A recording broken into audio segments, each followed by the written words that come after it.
Salve, salve família, bom dia, bom dia, bom dia, como vocês estão? Deixa eu acender a luz aqui rapidinho, família. Meu Deus, faz uma cota que eu não faço live, hein, família? A última vez foi quarta passada, quase uma semaninha aí. Enfim, faculdade tá acabando comigo, vários eventos, né? Colei lá com a galera do Centro de Cultura Vira-Lata Caramelo, né? O Centro de Cultura novo aí que surgiu lá em Santo André. Enfim, tô na atividade aí, então acabou não dando pra fazer live, por exemplo, no final de semana. Enfim, tá uma correria tremenda. Prova chegando, né? Inclusive. Então tá difícil colar aqui.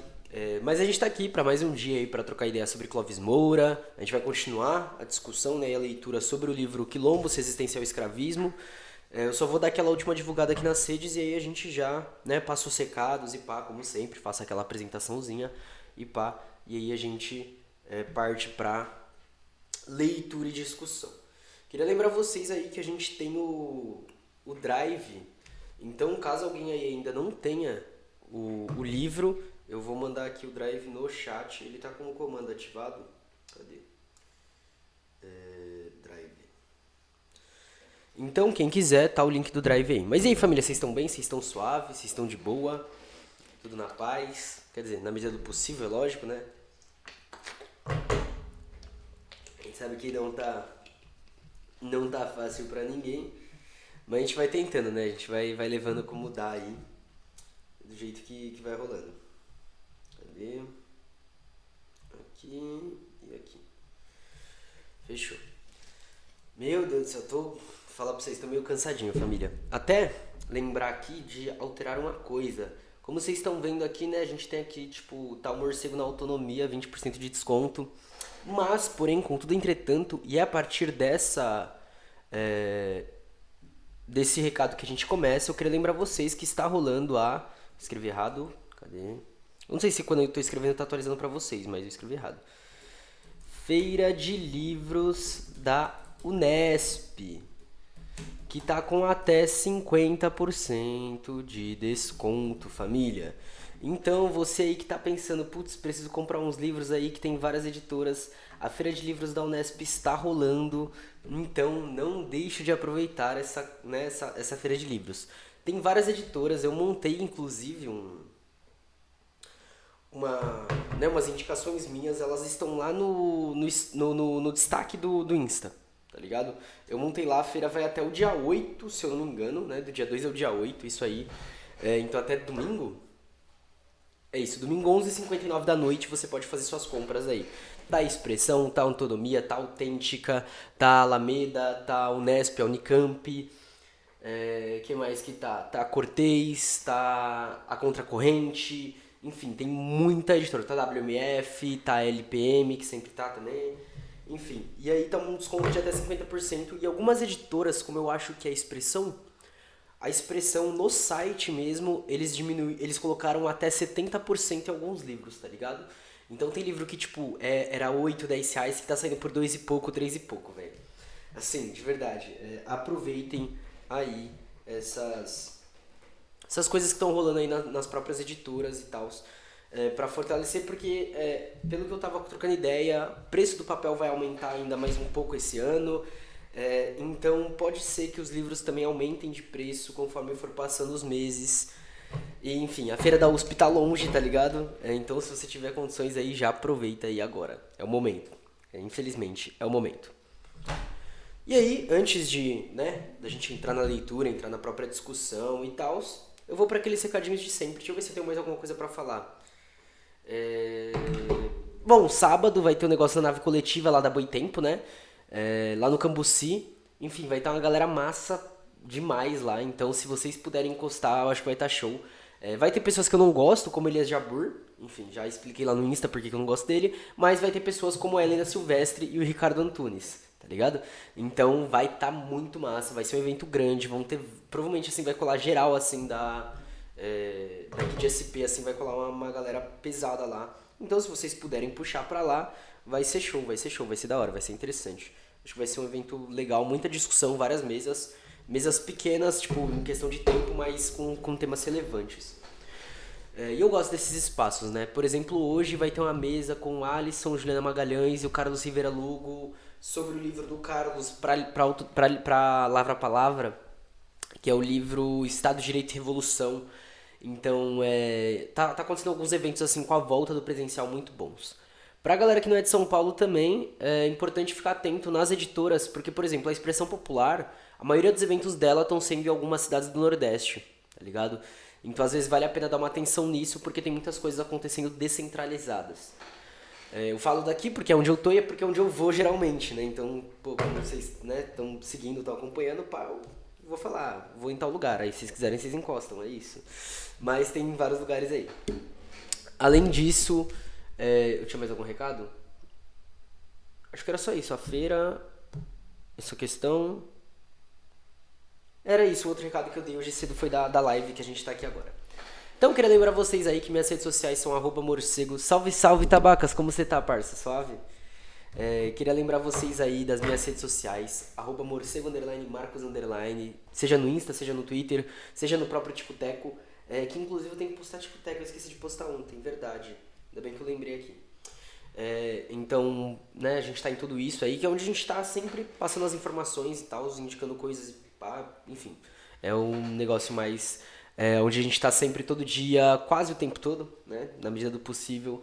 Onde a gente fala desde as questões da faculdade até as questões da militância, até indicar coisa que vai acontecer, chamar pra evento, pá, não sei o que. Mais ou menos, recuperando da dengue. Caracas, parça, melhoras, mano. Putz, dengue é um bagulho zoado, né, mano? Tipo, acaba com o corpo fica destruído. Mas é isso, continua se hidratando, fica em repouso, tá ligado? E qualquer coisa dá um salve, mano. Na medida do possível, a gente tá aí pra ajudar como der.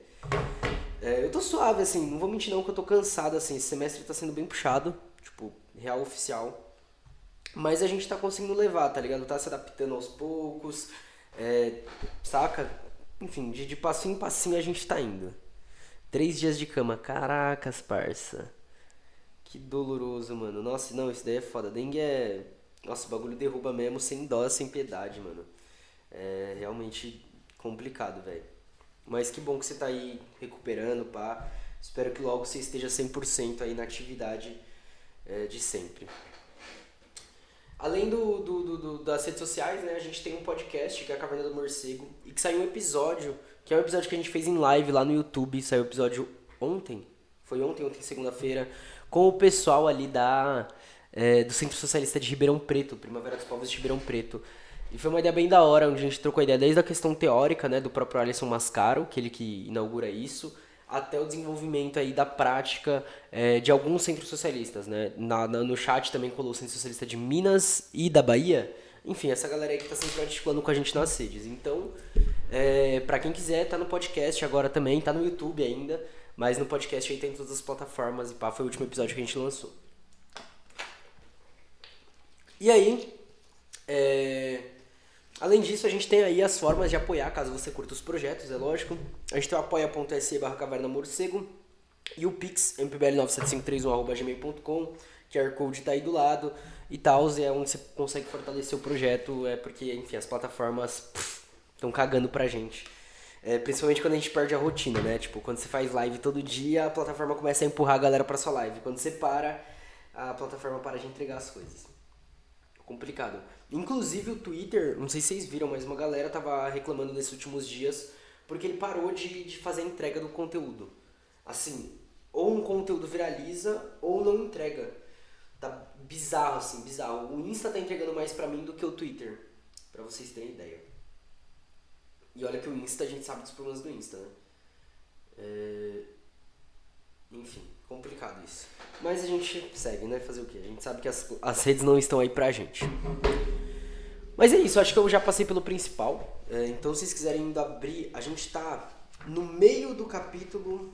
No meio não, na verdade no final do capítulo Palmares, República de Homens Livres. A gente tá na página 80 do livro físico, né? Então, mesmo no PDF vai ter as paginazinhas que se chama Direito e Costumes na República de Palmares.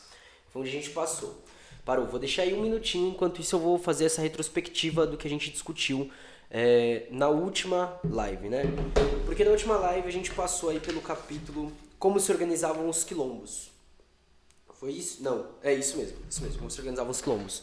Onde a gente deu uma pequena introduzida nessa questão das discussões que rolavam de diferenciação entre os quilombos, como eles realmente se articulavam no sentido organizacional, político, econômico, militar e em certas medidas até cultural. Então a gente vai falar de uma base e das diferenciações que acontecem, por exemplo, dependendo do lugar, da região onde eles se encontram. Por quê? O modo de produção escravista que rolava em Minas Gerais, por exemplo, era diferente do que acontecia em Recife, Pernambuco, né, nessas capitanias.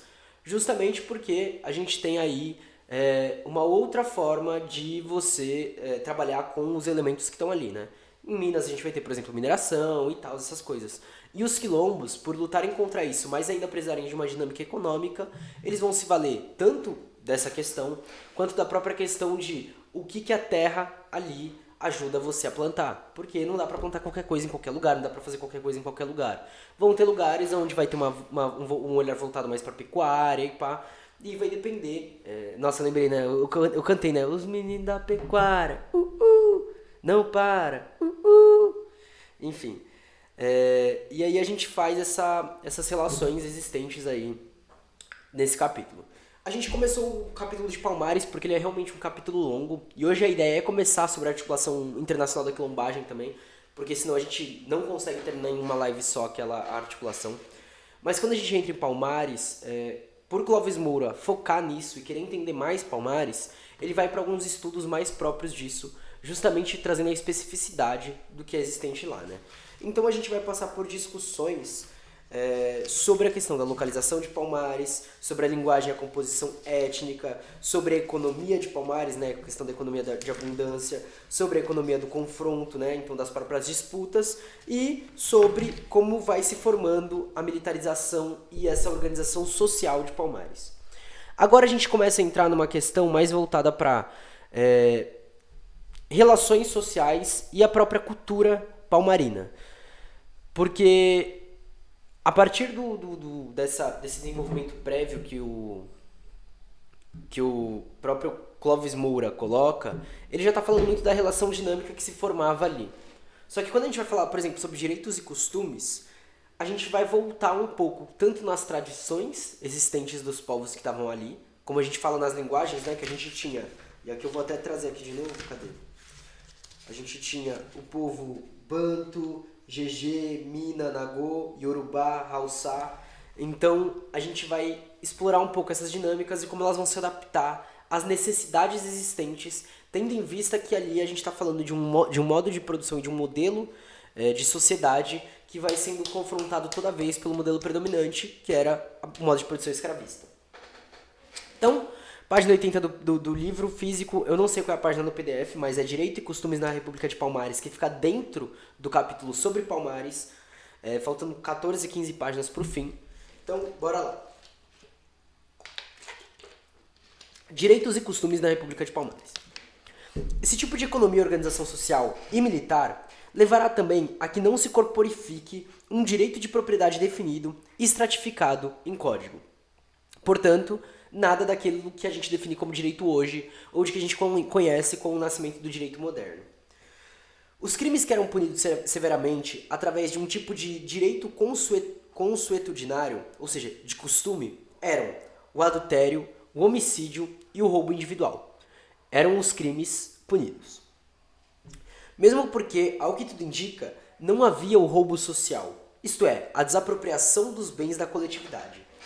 Como toda propriedade era coletiva, o roubo individual era punido como se fosse uma lesão ao patrimônio de todos, daí o seu rigor. Então reparem que a gente não está falando de uma propriedade privada, a gente está falando de uma propriedade coletiva, e que esse roubo individual, então, ele não era um roubo de uma pessoa contra uma pessoa, mas era de uma pessoa contra todo aquele grupo social. Por outro lado, os chefes dos mocambos eram inteiramente autônomos em seu espaço, subordinando-se ao rei apenas em assunto de maior relevância, como a paz e a guerra. E ainda assim, dentro desses mocambos, a gente tinha certa autonomia. Na divisão dos poderes, havia mocambos como o de Subupira, que era o quartel-general da República. Lembrando aqui, e eu sempre vou ficar fazendo essas lembranças, tá, família? Que Palmares, pela organização social e por vários quilombos se juntarem, por várias cidades se juntarem, se torna uma república. e ali faziam-se os exércitos militares para sua segurança. Reparem que quando eu falo, por exemplo, da questão da diferença regional, o próprio Clovis Moura ele vai falar de uma diferença que já acontecia dentro do próprio quilombo de Palmares, onde a gente vai ter, por exemplo, Subupira, que vai ser mais voltado para a formação militar. A pena de morte era aplicada nos crimes de traição, como aconteceu com Ganga Zumba. Quando o Zumbi resolveu arriscar a última cartada na batalha decisiva da capital da República, ao ter contra si alguns chefes militares, mandou passá-los pelas armas. Portanto, como disse, nas situações de paz e guerra, como que é o nome que ele chama? O rei, se a pessoa que vai ter autoridade máxima, quando algumas pessoas começam a conflitar, ele já era. Na parte da administração pública, podemos ver, no cimo da pirâmide do poder, o rei que exercia poderes ilimitados. Em seguida, vinha o conselho com a representação dos chefes dos diversos quilombos, cidades, ou os quais, por outro lado, conforme já dissemos, eram autônomos nos seus respectivos redutos.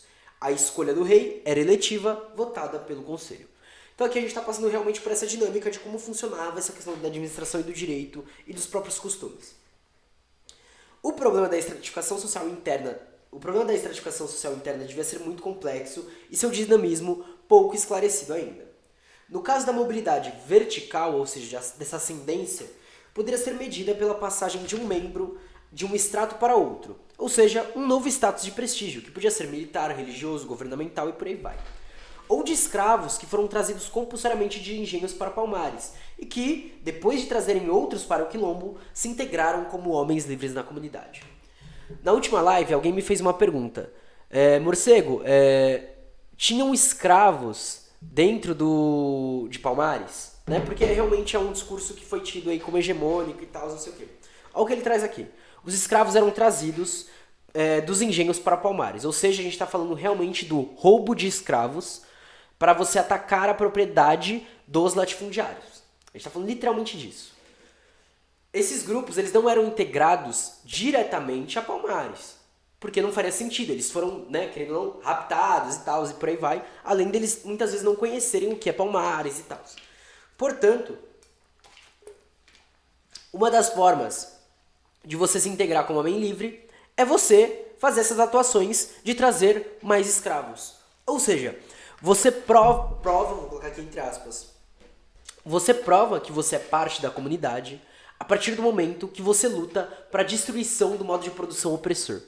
É muito louco porque a prática é o critério da verdade, né? Mais ou menos isso. Porque é meio que esse pensamento, no sentido de, família, o bagulho é o seguinte, a gente roubou vocês e tal, não sei o quê, porque a gente tá tentando atacar a propriedade e tal, não sei o quê, aqui a gente vai ter uma composição de cidade de homens livres e tal, não sei o quê, a organização é assim, assim, assado, e por aí vai. Só que você não pode ser integrado de uma hora para outra. Mas a prática é o critério da verdade.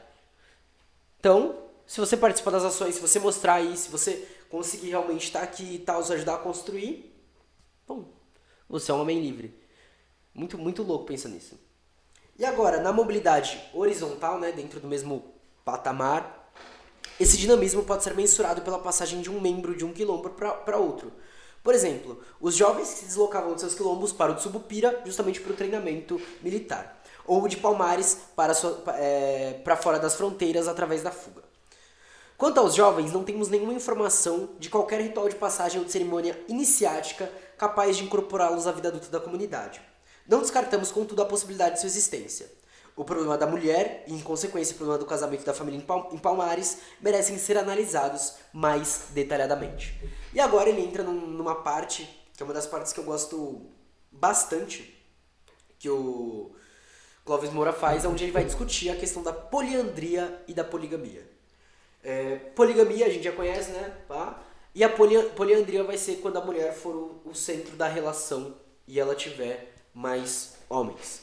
E aí, para os meus amigos, camaradas, galera aí não mono, aqui a gente tem uma questão interessante sobre essa questão de como funcionava, não só para a relação de entender os problemas, os limites da monogamia, principalmente dentro do capitalismo e a forma que ela adquire, mas para entender também, algumas vezes nós teremos necessidades a nível de formação social. Muito, muito, assim, vocês vão sacar agora, ó. Palmares reproduzia, dentro de suas fronteiras, a desproporção de sexos existentes na população escrava. A gente já falou que para cada 3 homens era trazida uma mulher para o Brasil, para o sistema escravista, né? Portanto, as fugas também geralmente vão ser na mesma proporção ou algo parecido. Enfim, não tem como alterar muito isso. Isso porque os senhores de escravos preferiam comprar homens jovens a mulheres. Por esse motivo, os traficantes selecionavam essa mercadoria humana de acordo com as preferências dos fazendeiros. Calcula-se que para cada mulher havia 3 ou mais homens, variando de área. Fato que irá se refletir na composição dos sexos da população palmarina. Por isso, se os palmarinos mantivessem em suas fronteiras o casamento monogâmico que os senhores impunham em suas fazendas, haveria um desequilíbrio na vida familiar tão agudo que a desarticulação social seria inevitável. E aí entra outra grande discussão, né? Porque com a mudança do modo de produção, a gente tem a mudança das relações sociais de produção. Então, talvez, mesmo a própria não monogamia, ela não tenha que ser discutida, ou não, na verdade ela não vai adquirir a forma que ela vai adquirir dentro do capitalismo para fora do capitalismo. Porque a gente não consegue fazer essa discussão para fora do capitalismo. A gente não consegue superar essas relações sociais de produção. No máximo em alguns pontos subjetivos. No máximo em alguns elementos. E aí entra outra grande questão, que é uma das grandes armadilhas do capitalismo. Será que ele não pode se articular para que a própria não monogamia se torne opressiva? Por isso que a não monogamia ela não pode vir só como um confrontamento político, nesse sentido de que o pessoal coloca, é uma outra questão, não sei o quê, mas também como um desenvolvimento de novas relações sociais de produção. E isso só pode ser feito com a construção conjunta com a revolução. Da hora. Eu gosto de falar sobre essas questões assim dessa forma, ficou muito louco. Voltando. Se ele tivesse os senhores em sua fazenda, haveria um desequilíbrio da vida familiar e a desarticulação social seria inevitável.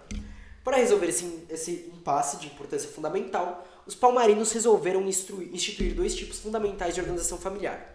Um seria a poligamia e outro a poliandria. Família, lembrando que vocês podem conversar, vocês podem falar, tá? Não precisam ficar quietos aí não. Saca? É bom, eu gosto de conversar, assim. Eu sei que, porra, é terça de manhã, essa semana já tá ferrada, tá todo mundo cansado e tal, mas eu gosto de conversar, família.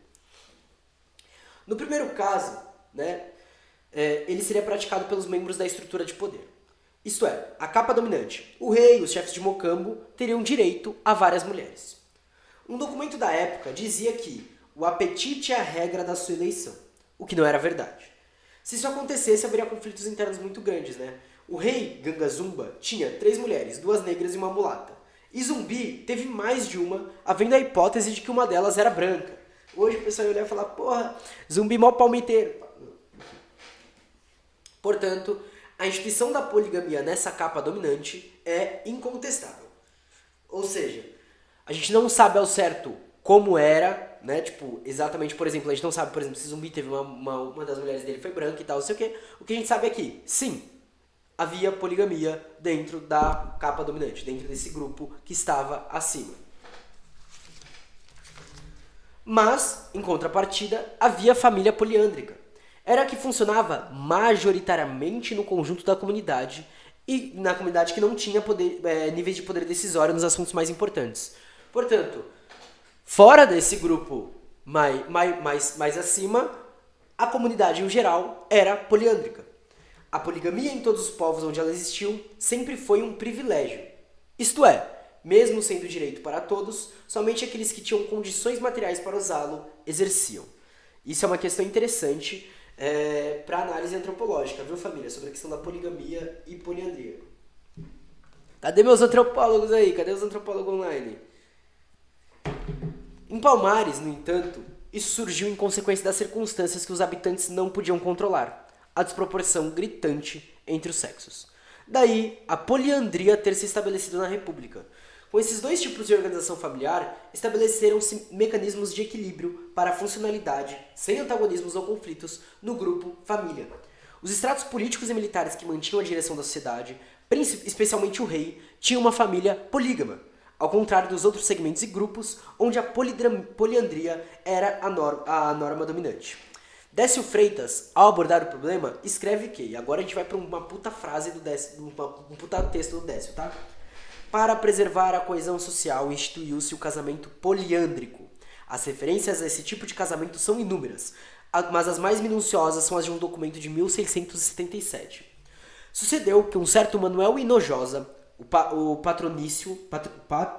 patronímico aparece também grafado como Jojosa, laureado exterminador de índios e de negros, grande proprietário de terras e escravos, aspirava apaixonadamente à glória de destruir Palmares. Então a gente está falando do Manuel Jojosa, ou Hinojosa, que era um cara que caçava negros indígenas e buscava destruir Palmares. Nesse intuito, ele apresenta à coroa vários planos. Para colher informações, ele infiltra um de seus escravos em Palmares em troca da promessa de alforria. O negro viveu entre os palmarinos pelo espaço de 6 meses e no final ele foge e transmite ao amo o quanto vira em Palmares. Então, como a gente falou sobre essa questão de infiltração, é isso que acontece. A gente tem essa articulação de você conseguir colocar um invasor, ele foge e leva as informações para fora. Grande parte das informações que são constituídas em Palmares vem disso. Não só em Palmares, mas em outros quilombos também. Manuel de Hinojosa mandou fazer um papel sobre o relato do negro e o enviou ao rei de Portugal. Não se conhece na íntegra esse documento, mas tem um resumo constante de uma consulta do Conselho Ultramarino. E aqui a gente tem um trecho que alude à poliandria dessa consulta. Que cada negro que chega ao Mocambo fugido de seus senhores logo é ouvido pelo Conselho de Justiça, que tem que saber de suas tensões, porque são grandemente desconfiados. Então a primeira coisa é essa audição. Nem se fiam só do fato de ser negro que se apresente. Ou seja, também não é apenas por ser negro que vai ser incorporado. Calma lá.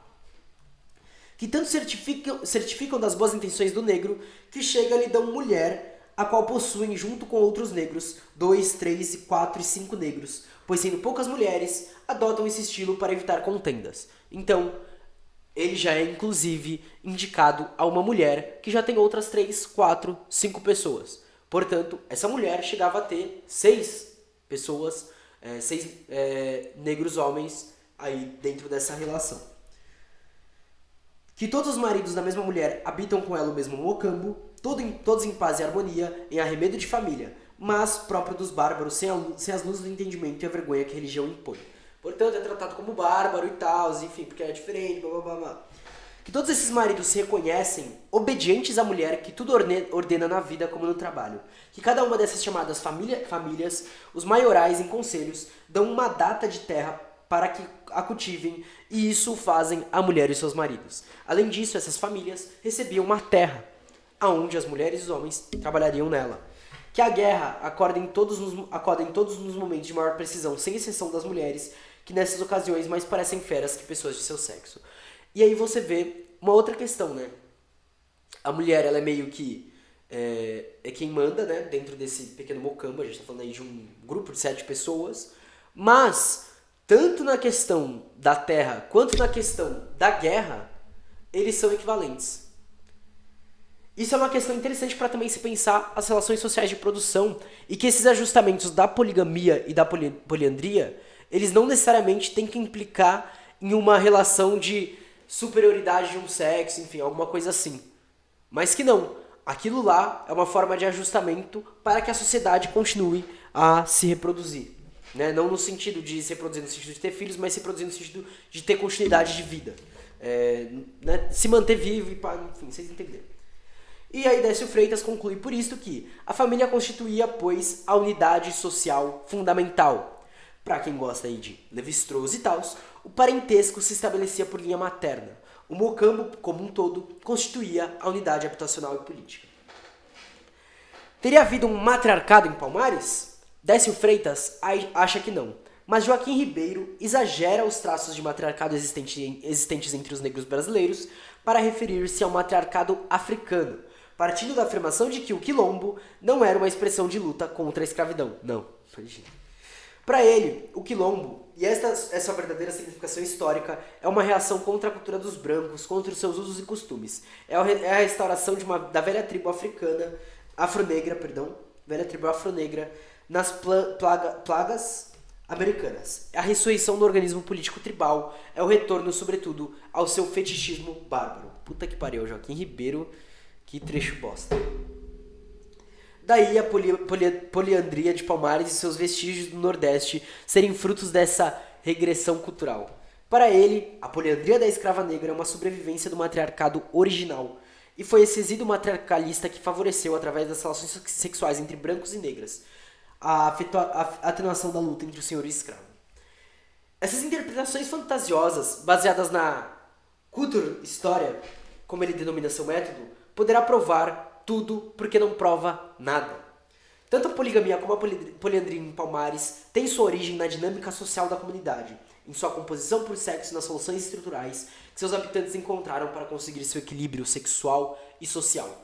E aqui entra um dos grandes elementos da discussão existente entre sociologia e antropologia. Por quê? Tanto a parte da antropologia, e aí porque a gente tem pouca leitura marxista de antropologia, né? Vai colocar a questão da cultura, por exemplo, a questão do próprio parentesco como a base de tudo, e a parte da sociologia que vai se negar a entender essa questão da cultura, dos costumes, e vai colocar a questão econômica como a base de tudo.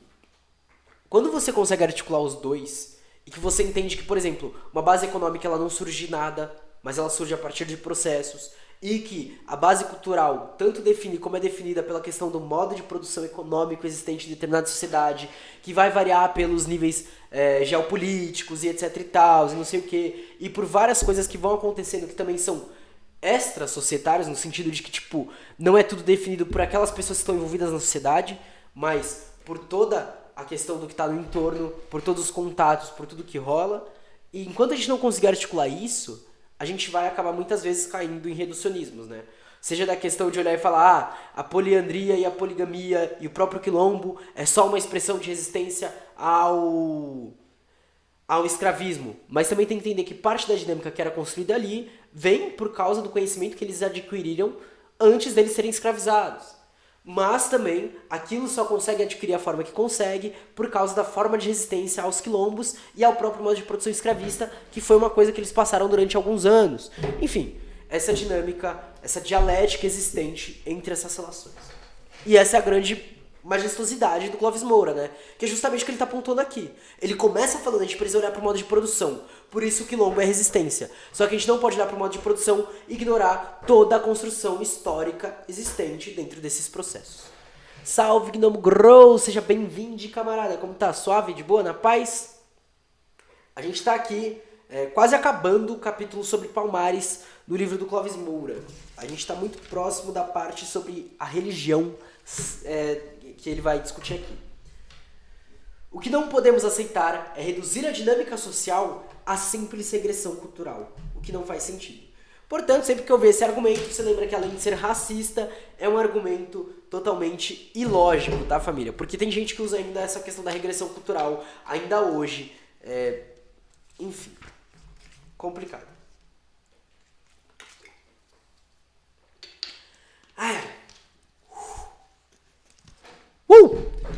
Calma aí, família. Dá um minutinho pra dar uma respirada aqui antes da gente entrar em religião. Porque eu realmente desacostumei a fazer live, família, sabiam? É muito louco isso. Tipo, às vezes você passa uns 3, 4 dias sem fazer live, já parece que tá tudo diferente, saca? Parece que você desaprendeu tudo. Parece que não tem mais esse costume, pá. Enfim, acho que agora... Vamos lá.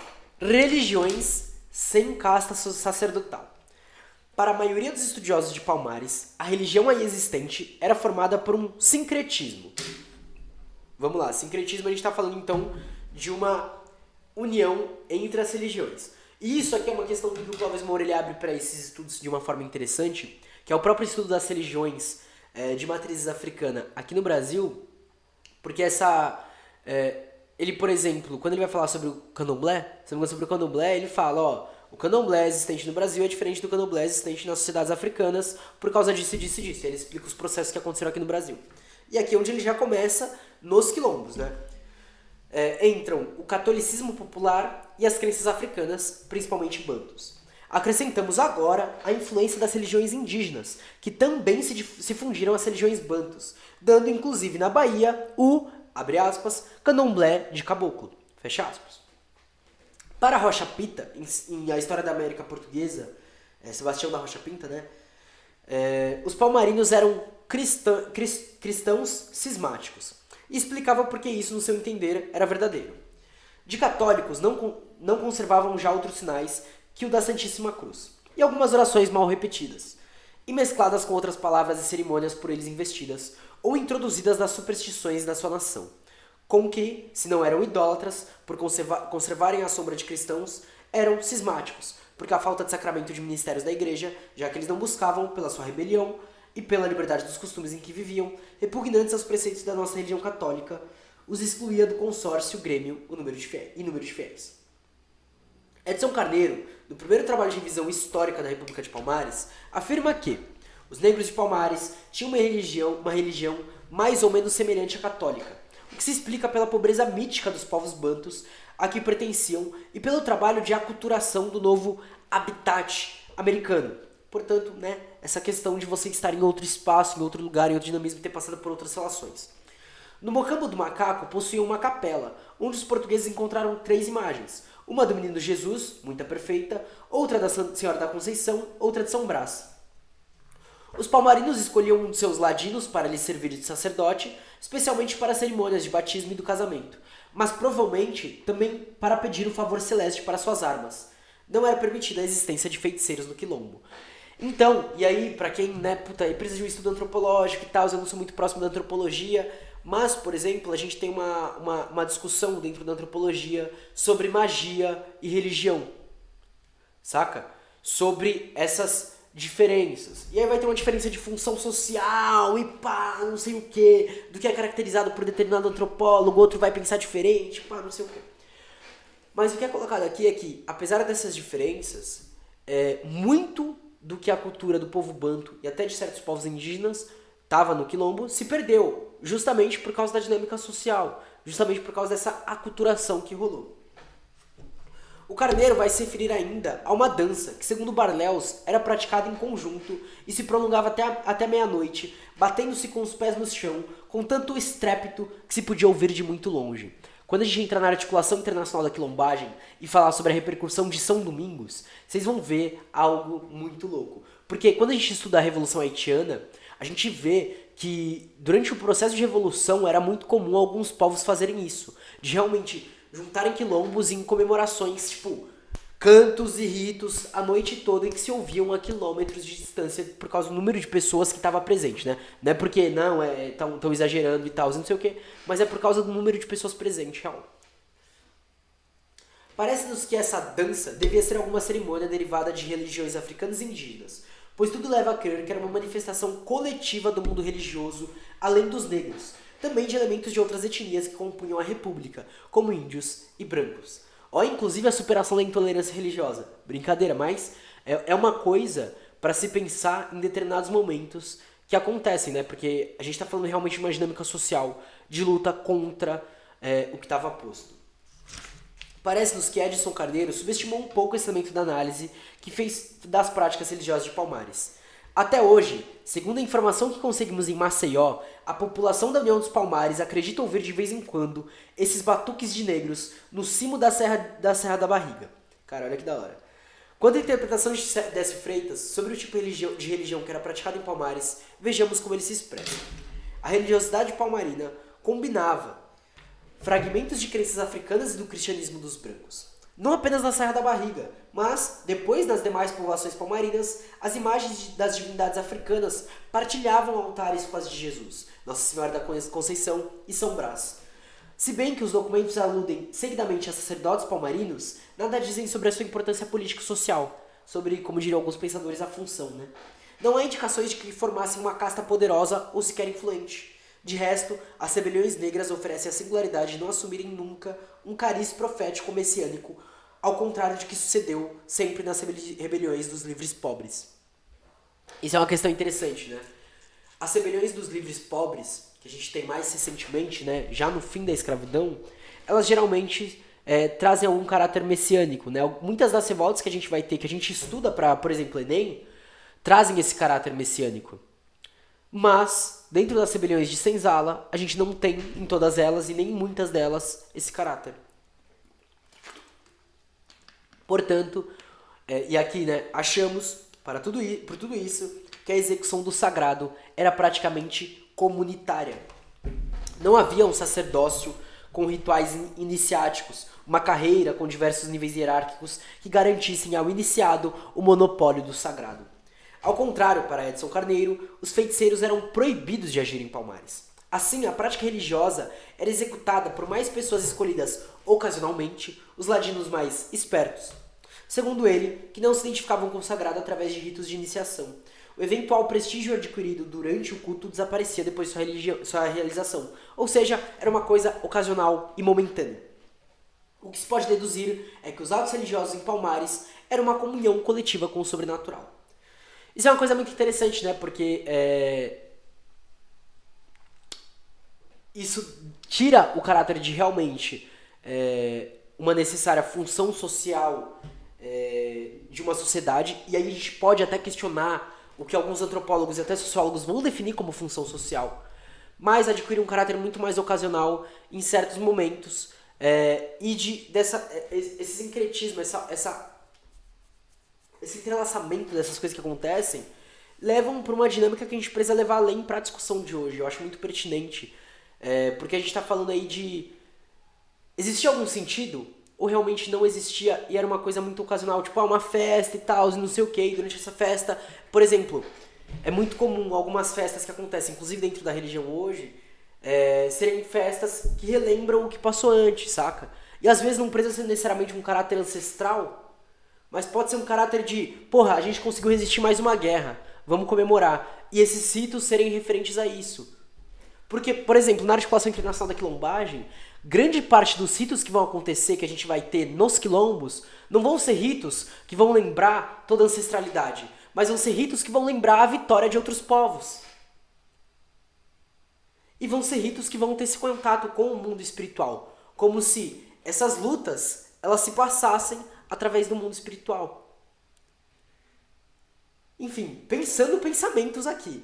Cadê a galera da antropologia aí pra lançar uns trabalhos sobre isso, família? Puta, na moral. Continuando, epílogo de sangue. Essa estrutura da economia igualitária e comunitária não podia continuar existindo no contexto do escravismo latifundiário da colônia.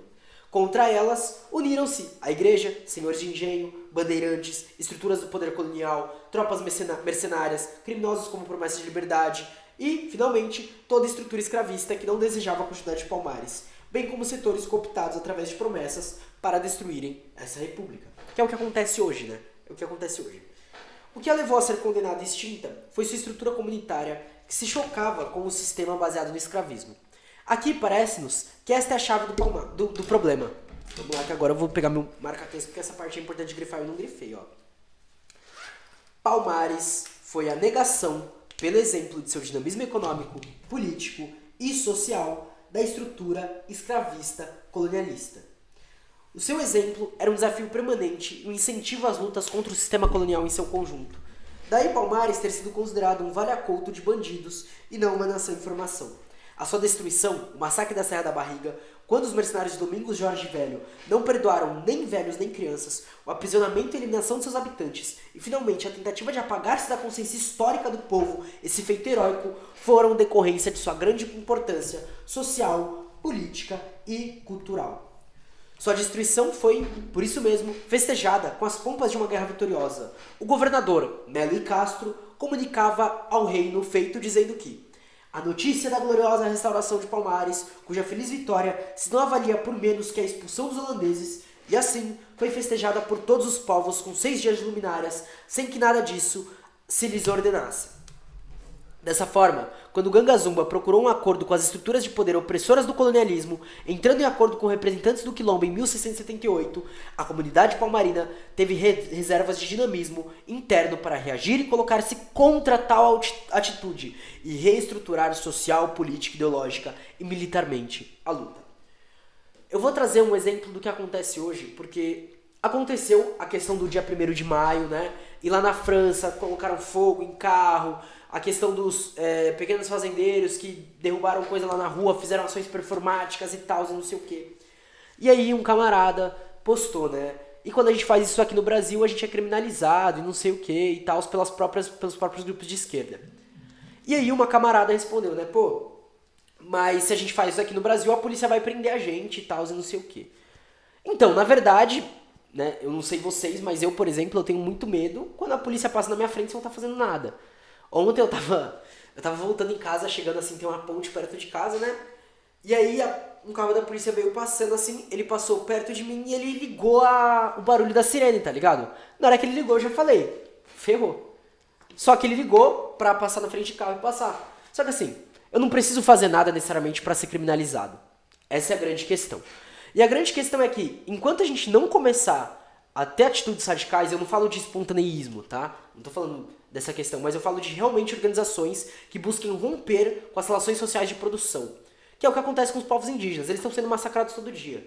Por quê? Porque eles representam outra relação social de produção, porque eles realmente afetam e eles têm impacto direto no que é o lucro de latifundiários burgueses ou até de grupos menores e tal. Portanto, enquanto o núcleo de resistência não for esse, a gente não consegue avançar. Essa é a grande questão. Essa é a grande questão. Se a gente sempre fica tipo, bom dia, Langostana, tudo suave, camarada? Enquanto a ordem for a gente precisa estar preparado subjetiva e objetivamente, mas não se buscar entender como a gente se prepara subjetiva e objetivamente, a gente entra nessa questão, que foi o que aconteceu. É isso. Conforme vai dando, a gente tá bem. Enquanto a gente não buscar compreender como se constrói objetivo e subjetivamente, e que parte disso se constrói na luta, infelizmente, muitas vezes se arriscando mais do que deveríamos, a gente não sai do lugar, que é o que acontece nos últimos anos com a esquerda brasileira. Que é o que aconteceu desde a ditadura. Na ditadura foi uma das opções da esquerda. Não se radicalizar. Por quê? Porque a ditadura a gente não está preparado para isso. Todo mundo se ferrou da mesma forma. E aí fica a questão, vale a pena se arriscar ou não vale a pena? E aí é o que Zumbi entra, né? Porque aí Zumbi, por isso mesmo, ele não aparece por acaso. Ele é uma síntese da capacidade de organização, de mobilização, de resistência da República. O seu herói símbolo, porque se sintetizou na sua biografia, a biografia do seu povo, pelo qual deu a vida. Porque ele entra nesse sentido de, o Gangazumba, ele tá ali, pá, não sei o que, e não pode. Acabou. E aí a gente entra em elementos de como se forma o que a gente vai chamar de o próprio militante que vai ser um intelectual orgânico, né? Como, por exemplo, é o caso do Galo. O Galo, ele vem porque ele olha e fala, galera, o que vocês estão fazendo, mano? Pá, vamos fazer tal coisa. A partir do momento que ele fez uma coisa e deu certo, pá, ele se torna realmente um exemplo, ele se torna alguém que vai ser referência para isso. E se vocês perceberem muito bem, a esquerda moderada ela não consegue lançar mais ninguém assim. Tanto que a imagem que mais pega hoje é o Lula. Só que além do Lula, você tem os mesmos nomes que a esquerda moderada coloca há, sei lá, 10 anos. Boulos, Haddad, Suplicy, Erundina. E não que você não tenha outros nomes, mas que por você não estar, por esses nomes não estarem sendo forjados na luta, e os que se forjam na luta, a esquerda moderada tentar matar, não necessariamente literal, né, mas no sentido figurado, você acaba perdendo isso. E até hoje, os moradores da União de Palmares ouvem, através da acústica do passado mítico, nas noites silenciosas, a dança dos negros que a partir de 1630 ocuparam a Serra da Barriga.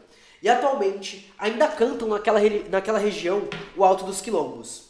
Folga negro, branco não vem cá, se vier, pau há de levar. Folga negro, branco não vem cá, se vier, o diabo há de levar.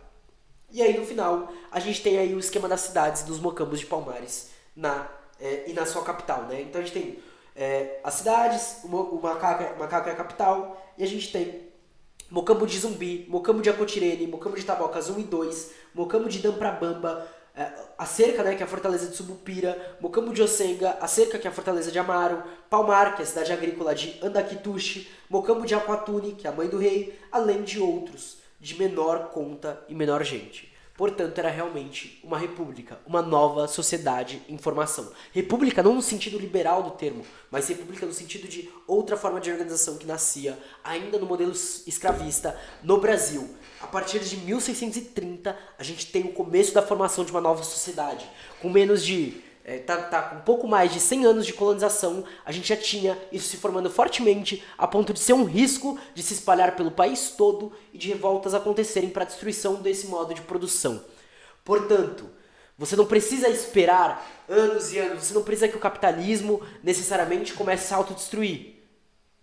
Mas a gente precisa começar as relações social de produção que derrubem o capitalismo. A gente precisa começar a empurrar ele para fora. Ele não vai se ruir por conta própria de uma hora para outra. Mas a gente tem a capacidade de fazer isso. A gente tem a capacidade de forçar essa destruição. Antes de entrar na articulação internacional, Morcego, eu tinha ouvido falar que uma enchente destruiu o quilombo dos Palmares, mas não sei o quanto é verídico. É verdade? Não. Quer dizer, pelo menos dos estudos que eu fiz, não, né? Por exemplo, o Clóvis Moura não coloca isso.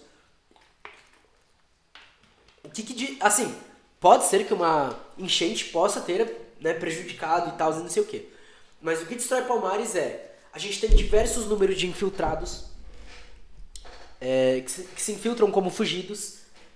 Quando eles conseguem fugir de Palmares e relatam as coisas pros caras que caçavam negros indígenas e estavam tentando destruir Palmares. Aqui quase no final ele ainda fala aqui, cadê? Contra essa república, né, uniram-se a igreja, senhores de engenho, bandeirantes, estruturas do poder colonial, tropas mercenárias, criminosos com promessa de liberdade, toda a estrutura escravista e outras barganhas que acontecem para destruir Palmares. São investidas durante anos e anos e anos e anos. Então é toda uma relação do que acontece. Uma coisa que demora tempo. Antes da gente continuar aqui e ir para... inclusive eu acho que eu vou comprar o Rebeliões de Senzala. Eu até vou falar sobre isso agora. Porque aí a gente pode trazer um estudo um pouco mais aprofundado. Que é o livro do Clóvis Moura, na Anitta Garibaldi. Tá R$32 e tá saindo acho que uns 9 e pouco de frete. 9,10. Enfim, alguma coisa assim. Dá uma pausa porque a gente vai entrar, não vou sair daqui, é uma pausa assim de 2 minutos. A gente vai entrar na Articulação Internacional da Quilombagem, que é o último capítulo que existe. A gente não vai terminar hoje, mas a gente vai começar hoje, tá, família? Então abram aí na Articulação Internacional da Quilombagem. Queria lembrar vocês de seguir as nossas redes sociais, @morcego_, Marcos_, que é onde a gente avisa tudo. Aproveitar que entrou mais gente, também queria lembrar que a gente teve episódio do podcast ontem sobre a discussão de o que são os centros socialistas. Então, se você quer conhecer mais, não chegou a ver a live no YouTube, prefere ouvir no podcast, tá em todas as plataformas, tá, família? Ouçam o episódio de ontem com o Centro Socialista Primavera dos Povos de Ribeirão Preto, tá? E, pela Feira do Livros aí, da Unesp, estar com até 50% de desconto, pesquisa aí, Feira do Livros Unesp, vai ter o site, vão ter todas as editoras. Lá no meu Boa Langustana, brigadão, camarada. Lá no Insta, o meu primeiro destaque, né, o que tá mais recente, é um destaque com a lista que eu fiz de indicações, tá? Então vai lá, vê que tem... Mano, eu fiz indicação só massa, viu, família? Particularmente falando, o bagulho ficou fino. E se você quiser fortalecer a minha compra, família, vocês podem fortalecer. Eu não acho que eu apoio esse não, porque agora só cai mês que vem. Mas se puder aí, mano, qualquer centavinho que vocês mandarem no Pix, mpbl97531@gmail.com ou pelo QR Code já fortalece. Inclusive tem um comando aí no Pix pra aparecer no chat pra vocês, se ficar mais fácil pra eu fazer as compras aí também, porque enfim, tá difícil, tá complicado. A Expressão Popular também, vai lá depois olhar, eu lancei, mano, uns 30, 40 livros dela fácil, porque tá muito bom os livros da Expressão Popular. Enfim, comprem os livros, família. Essa é a minha recomendação. Autonomia também, que eu tenho um desconto lá, #morcego caverna... Morcego na Autonomia, mas agora tá com 50%, então vale mais a pena. Comprem agora, família. De verdade. E eu falei no começo da live, o preço dos livros vai subir nos próximos meses, aproveita agora, tá? Continuando aqui, então, a gente vai entrar então na relação da articulação internacional da quilombagem. Não sei até que página a gente vai, enfim, a gente vai ler uma cota aqui, e quando eu olhar e falar, putz, família, não dá mais, a gente para, tá? Mas, vamos lá. Aqui a gente entra numa outra questão, né? Ele sai do plano local e vai analisar a nível internacional. Então a gente não vai analisar tanto mais as relações estruturais existentes por causa de tal modo de produção e tal, não sei o quê. Mas a gente vai buscar entender como, naquela época, a gente tinha contato internacional. Vamos lá, família. A gente tá falando aqui entre 1600 e 1800. A gente tá falando de que até as cartas, você não tinha um correio que fosse... Ah, não, ó, tal escravo mandou tal coisa para outro escravo, vamos lá levar. Não. A gente está falando de processos que se davam em lugares diferentes e que entravam em contato. Saca? A gente está falando de que uma revolução haitiana, 1600 para 1700, é isso, né? Chegou aqui. Não é como se... Ah, não, acabou de acontecer, e vai um barquinho, ele vem pro Brasil aqui, em 2 dias chegou e conta tudo. Não, também não é assim. E não é porque chegou aqui que vai chegar nos quilombos, saca? Tipo, como? Essa é a grande questão. Como? Vamos lá. O historiador estadunidense Herbert Aptheker, no seu livro American Negro Slave Revolts, Revoltas dos Negros Escravizados, dos afro-americanos escravizados, afirma que um dos sentimentos dominantes entre os senhores durante a escravidão é o medo. Antes do medo do espectro do comunismo que rondava a Europa, a gente já tinha na colônia rondando o espectro da revolução. Isto é, as classes dominantes, os senhores de escravos, vivem em permanente sobressalto, esperando a qualquer momento a revolta dos escravos. E é isso que a gente precisa fazer hoje. Voltar e colocar eles no medo. Trazer o espectro do comunismo real assim presente para que eles realmente olhem e falem: a qualquer momento pode acontecer algo. Aptheker exemplifica detalhadamente esse temor das classes escravistas dos Estados Unidos em várias áreas como Nova York, Tennessee, Virgínia, Carolina do Norte, Carolina do Sul, Geórgia, Louisiana, Texas. Esse temor se refletirá inclusive no conteúdo de diversos livros eruditos. E as estruturas militares também vão sofrer desse estado de medo permanente. Será que no Brasil não houve também essa síndrome do medo entre aqueles que constituíam a classe senhorial? Pergunta totalmente válida e pertinente colocada por Clóvis, né? Uma das constantes que encontramos, inclusive em documentação abundante, entre as metrópoles e as autoridades da colônia, é o medo de que os escravos entrassem em contato com os que se sublevaram em outras nações. Os nossos pensadores históricos, no particular, não fogem à regra. Em 1798, uma carta régia ordenará a vigilância com o navio Le Diligent, o qual, segundo ela, sob a alegação de procurar nos mares do sul explorador La Pérouse, tinha como objetivo introduzir no Brasil o espírito da liberdade que reinava na França. Então, em 1798, a gente vai ter essa carta vindo, né? Segundo Otávio Tarquínio de Souza, em O Meio Intelectual na época da independência, vai dizer assim: na Bahia, em 1798, havia muita gente interessada no desenvolvimento da política europeia, e a exemplo do Rio de Janeiro, gente das mais diversas condições sociais. Mas nada prova que os abomináveis princípios franceses haviam conquistado terreno mais vasto do que a infiltração em homens do povo, inclusive escravos. A repressão ao alvorada do movimento baiano de 1798 foi quase que especificamente o delito de francesia. Então, os próprios ideais da França chegavam aqui e traziam um medo para a classe senhorial. Lembrando que a gente teve uma classe das mais reacionárias possíveis dentro de todo o espectro liberal. Nesse particular, os autores da Devassa da Inconfidência Baiana são ricos em pormenores. No interrogatório de Luís da França Pires, que é um pardo escravo, ele afirma que recebeu um recado de parte de Manuel Faustino dos Santos Lira, dizendo-lhe que queria falar com o mesmo Manuel Faustino, o qual recado recebera no União, donde logo viera a ter como o dito Manuel Faustino. Que ele fez a pergunta seguinte: se ele declaradamente estimava a liberdade a ser forro? E dizendo-lhe que sim, lhe tornou o mesmo Manuel Faustino. Meu Deus, é tanto Manuel Faustino. que estava projetando um levantamento nessa cidade, o qual se executava daí a 1 ou 2 dias, a 2 ou 2 meses, a fim de serem libertos todos os pretos e pardos e viverem em uma igualdade tal que não haveria distinção de seres, e assim viveriam todos contentes. E devia ele declaradamente ter uma espada para nesse dia defender o partido do Levante, e que a causa da escravidão em que viviam os pretos e negros nessa cidade nascia da igreja, de quem se deviam queixar, e que o grande Bonaparte não tardaria aqui 4 meses a defender, com grande armada, o partido da liberdade. Então, como a gente vê, os ideais da igualdade da Revolução Francesa chegam também até os escravos brasileiros. E é uma coisa que vai acontecer, por exemplo, nessa relação entre Haiti e França. Para quem quiser, eu recomendo muito. Inclusive eu fiz essa indicação lá no Instagram já. O livro Jacobinos Negros. Leiam. Simplesmente leiam. É um livro gostoso de ler e é um livro do caralho. É um livro do caralho.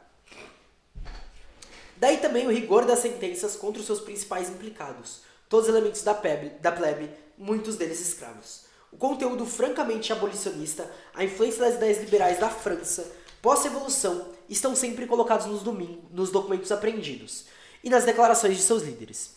Isso explica, por outro lado, a grande participação de pardos escravos no movimento, João Nascimento era pardo, Manuel Faustino dos Santos, pardo livre, Inácio da Silva Pimentel, pardo livre, Luiz Gama da França Pires, pardo escravo, Vicente Mina, negro escravo, Inácio dos Santos, pardo escravo, José, escravo de Dona Maria Francisca da Conceição, Cosme Damião, pardo escravo, José do Sacramento, pardo alfaiate, José Félix, pardo escravo, Felipe Luiz, escravo de Manuel Vilela de Carvalho, Joaquim Machado Peçanha, pardo livre, Luiz Leal, pardo escravo, Inácio, Manuel, José e João Pires, pardos escravos, José de Freitas Sacoto, pardo livre, José Roberto de Santana, pardo livre, Vicente, escravo, Fortunato da Veiga Sampaio, pardo forro, Domingos Pedro Ribeiro Pardo, o preto Gegé Vicente, escravo, Gonçalo Gonçalves de Oliveira, pardo forro, José Francisco de Paulo, pardo livre, Félix Martim dos Santos, pardo, tambor-mor do regimento auxiliar. E aqui vem, olha o que Clóvis Moura faz. Ele tá falando sobre como é que é o nome? Preciso do negócio certinho. Da Inconfidência Baiana. Ele trouxe o nome de todos os revolucionários e o que eles eram. Todos os revolucionários que não são brancos, né? Isso daqui não é só uma questão de você estar listando e explicando o seu ponto. Mas isso daqui é memória. Isso daqui é você reaviver a luta. Isso daqui é você olhar e falar, nome, os que a gente sabe, nome e sobrenome, o que foi, aonde tava, pá. Cara, isso daqui é pra tocar aqui, família, no coração. Isso daqui é pra você olhar e falar, caralho. Anos de luta. Anos de luta. Os principais implicados na liderança do movimento tiveram sentenças rigorosíssimas, né? Luiz Gonzaga das Virgens foi condenado a morrer na forca e ter pés e mãos decepados expostos em praça pública. João de Deus do Nascimento, Lucas Dantas, Manuel Faustino dos Santos Lira foram sentenciados à forca e ao esquartejamento, ficando seus corpos expostos em lugares públicos. Igual sentença foi proferida contra Romão Pinheiro, com o agravante de serem seus descendentes considerados infames. Portanto, a pena vai continuar. O escravo Cosme Damião foi banido para a África. O pardo escravo Luiz da França Pires conseguiu fugir, foi condenado à morte, dando à justiça direito a qualquer pessoa que encontrasse de matá-lo. Finalmente, em 8 de novembro de 1799, foram executados na Praça da Piedade Lucas Dantas e Manuel Faustino. Não aceitaram a extrema unção que um padre franciscano lhe oferecera. Foram os 4 executados depois de ter saído o cortejo do Aljube, onde se encontravam, até a Praça da Piedade. Foda pra caralho. Terminava assim, em sangue e derrota, a primeira tentativa de escravos pardos, forros e oprimidos, de modo geral, que se apoiaram no ideário da Revolução Francesa para conseguirem a liberdade. Essa é a primeira revolução que a gente tem, né, marcado como inspiração francesa. Né? A gente tem documentado. Mas, aqui a gente entra na parte que eu mais gosto. O perigo de São Domingos.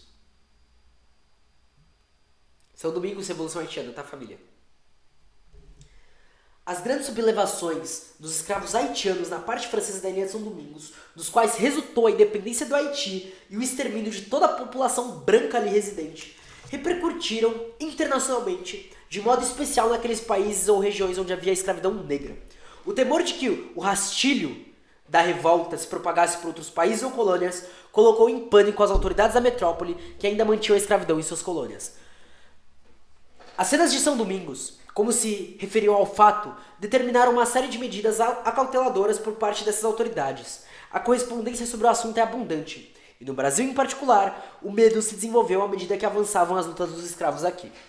Varanhagen, por exemplo, faz uma ligação entre as ideias incendiárias que alimentaram a Inconfidência Baiana de 1798 e o movimento dos escravos do Haiti. Diz ele, como se não fosse bastante escarmento, tudo quanto em França acabava de suceder, ao som desse grito, não faltavam na Bahia espíritos exaltados que de novo o invocavam, esquecendo-se de que, quando uma província com tanta escravatura sua generosidade logo lograsse triunfo, libertando a todos os escravos como prometia, depressa, como se viu no Haiti, seriam vítimas destes desenfreados em muitíssimo maior número.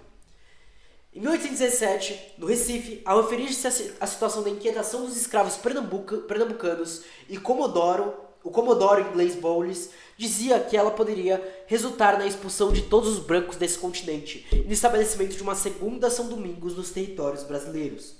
Haveria, porém, motivos concretos para esses temores por parte das autoridades dos senhores escravos? Parece que sim, ou melhor, a resposta é afirmativa. Ainda no Recife, em 1824, há uma revolta de mulatos dos escravos dos engenhos. Seu líder é Emiliano Mandurucu, que lançou aos pardos e ao povo em geral um manifesto em versos onde reconhece a inspiração haitiana de seu movimento. Qual eu imito Cristóvão, esse mortal haitiano, eia imitar o seu povo, o meu povo soberano. Então ele se lembra de um revolucionário haitiano e fala, tal qual eu imito ele, nós iremos imitar o povo haitiano. E seremos o povo soberano, né? O meu povo soberano. Aqui cabe uma reflexão sobre o manifesto. Será que o autor, ao referir-se a Cristóvão como imortal, já sabia da sua morte? Porque o rei Cristóvão do Haiti suicidara-se em 1820, no palácio de Sanssouci. E é justamente o que eu falo, a informação muito rápida.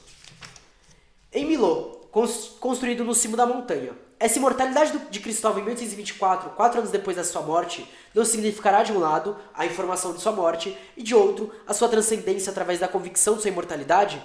É um problema de difícil resposta.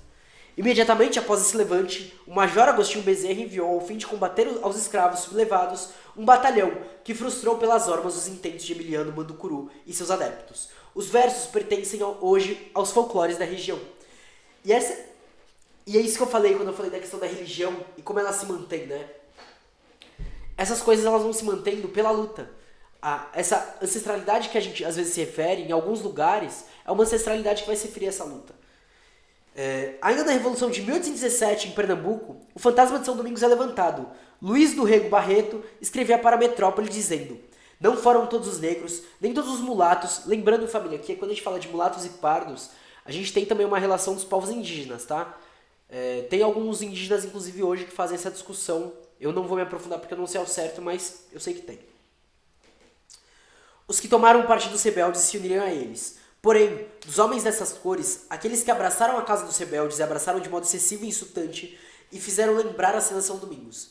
Os homens mais abjetos dessa classe, os mesmos mendigos, insultaram seus antigos benfeitores, senhores ou senhoras, e se prometiam com todo o esposo de uma senhora como acontecimento infalível.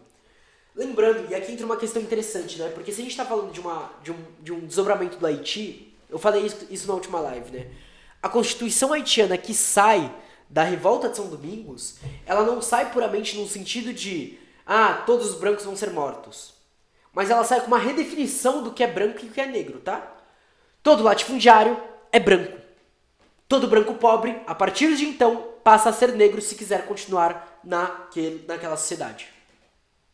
Assim como aqui, por exemplo, não só os negros e os mulatos foram os que tomaram esse partido, mas mendigos e tal também tomaram. Ou seja, se ele falar não está se referindo a serem negros ou pardos, ou mulatos, ele está se referindo a brancos. Por outro lado, havia o cuidado de se preservarem os movimentos liberais de qualquer semelhança do que acontecera no Haiti. Na Sabinada, na Bahia, ocorrida em 1837, um defensor de Sabino Vieira afirma por isso que ele era um republicano convicto, para diferenciá-los dos monarquistas. Ou seja, uma discussão que também acontece nos Estados Unidos hoje, né? A gente tem o republicano e o democrata, eles são diferentes e tal. Na pequena República do Haiti, tentaram, mas não vingou o sistema do governo monárquico. Apesar dos barões de limonada, visconde de marmelada e etc., que tanta hilaridade provocou nas cortes europeias. Era a profilaxia dos liberais escravistas contra qualquer contaminação com o movimento e a independência do Haiti. A ressonância desse movimento encontrava-se em manifestações de insubmissão da plebe. O historiador José Otávio escreve que o motim de Pedroso de 1823 foi vagamente inspirado nas rebeliões negras do Haiti.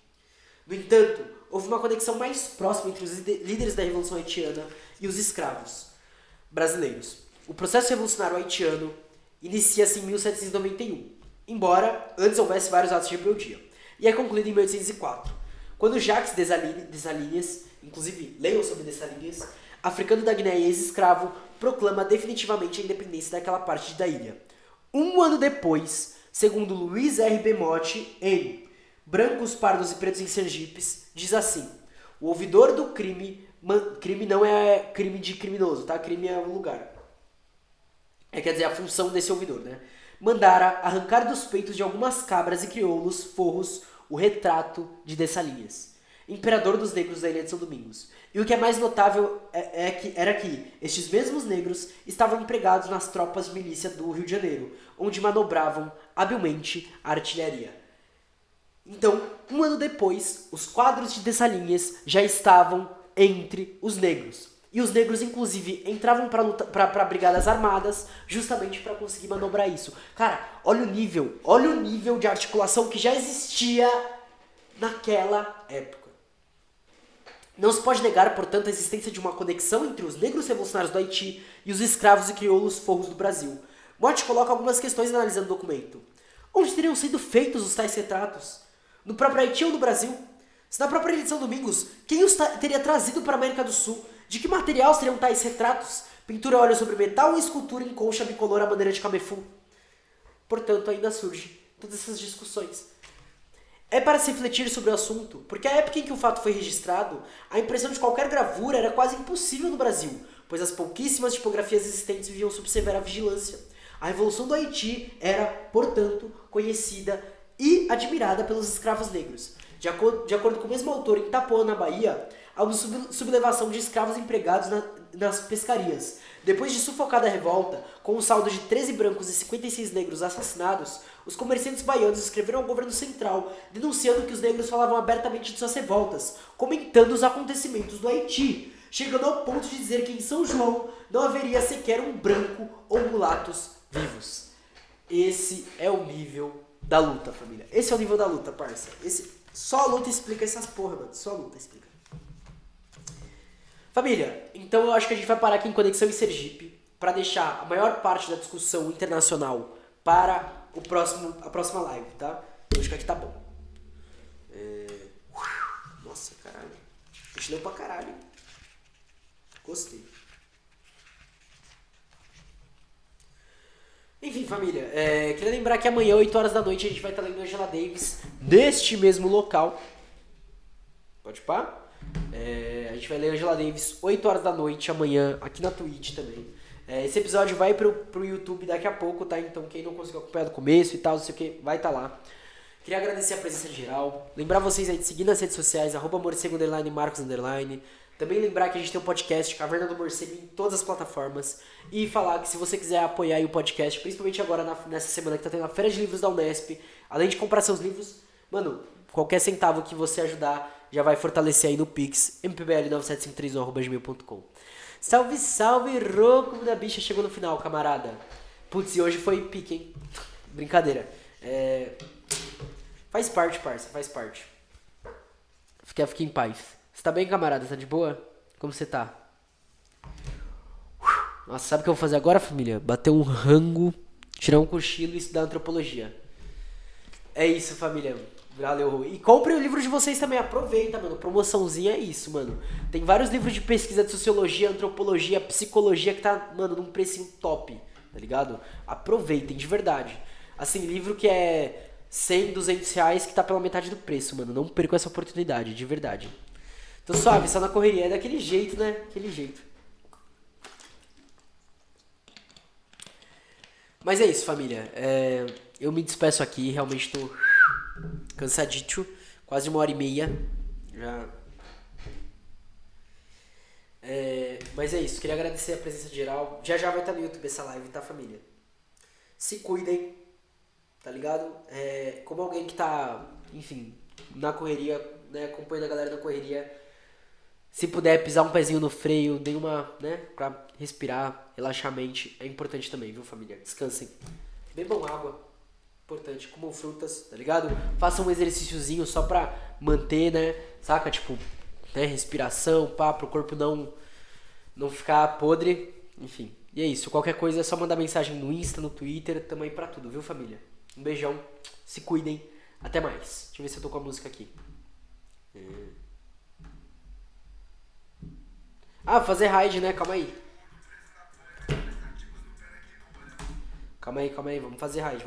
Aproveitar. Fiquem aí, família. Vamos fortalecer outros produtores. Vou fazer raid para Preta e Nerd, tá, família? Ela tá lendo Sons de Fala da Octavia Butler. Cadê? Aqui. Vamos lá.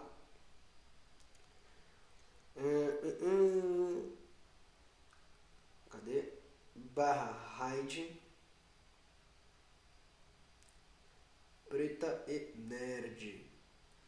Até mais, família. Beijão. A raid já está indo, então fiquem aí, tá?